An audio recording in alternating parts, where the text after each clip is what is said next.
G-thoughtz. Wherefore art thou? Wherefore art thou? So I have a question for you. And think about this for a moment before you answer it to yourself, if you give a damn. You ready? Where do thoughts come from? I sound like a kid. Where do babies come from? Well, how much different is a thought from a baby? Hold that thought for a second. If we put X in place of thought or baby, well, then how does that X come into fruition? How does it become born, come into being? Well, there's a catalyst to start the process. And then there's a gestation point, I guess, as it comes together and manifests into something tangible, a physical form. Because a thought has to turn into a physical form, does it not? It has to get into your brain somehow and get imprinted. Leave that aside. Go back to the baby. At what point in time does the baby become alive?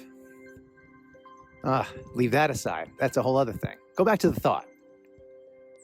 Where do thoughts come from? Well, if you believe in physics, you know what physicians do? There's the law of conservation of energy. Energy cannot be created nor destroyed. It can only transform.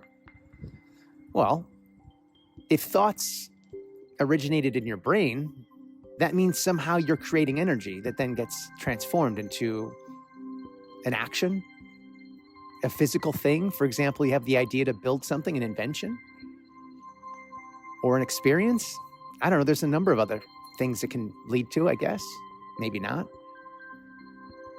Well, that doesn't seem to jive with physics, because my brain is not the sun, where just light and energy is formed from it. I mean, do suns even create energy, or do they harness it? Well, if the energy's out there somewhere, like Stephen Hawking used to say, well, he never said it, he wrote it, that energy and information are the same thing.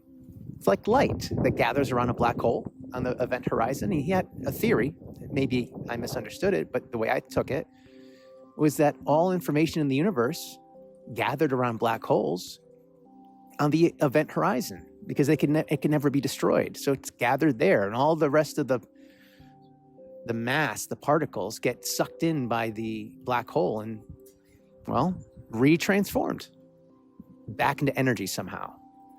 Maybe I'm not getting that right, physicians. Neil deGrasse Tyson, can you help me out with that? Go back to the baby. If a baby is like a thought and the energy originates someplace else and gets channeled into, well, the mom, that thought then becomes a manifestation into a physical reality, a life. And that thought, if you replace thought with a soul, well, you can say that that's how life is formed. You think about it, you have that urge to create, if you're a woman. Sorry, men, we don't get involved in that. We just push the button. And then the energy is channeled. It's downloaded into the mother. And then from there, the process begins.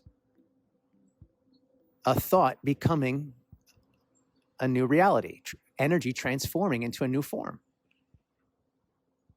Let's end on a thought.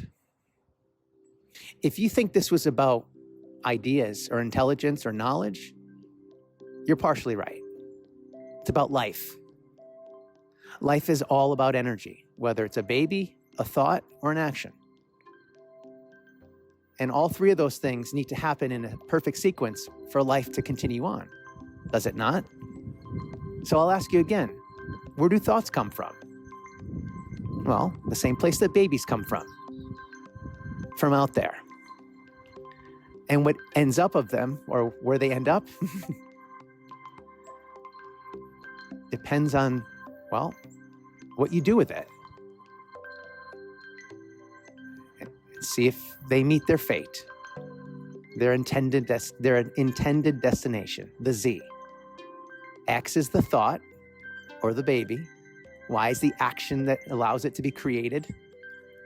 And Z is the final totality of that experience, the manifestation of an energy transformed into a physical being or a physical experience. I think I've said enough. Now, if that thought just birthed a response in your mind, hit back. Let me know what you think. Because at the end of the day, when we stop thinking, we stop living. Now, what do you think about that?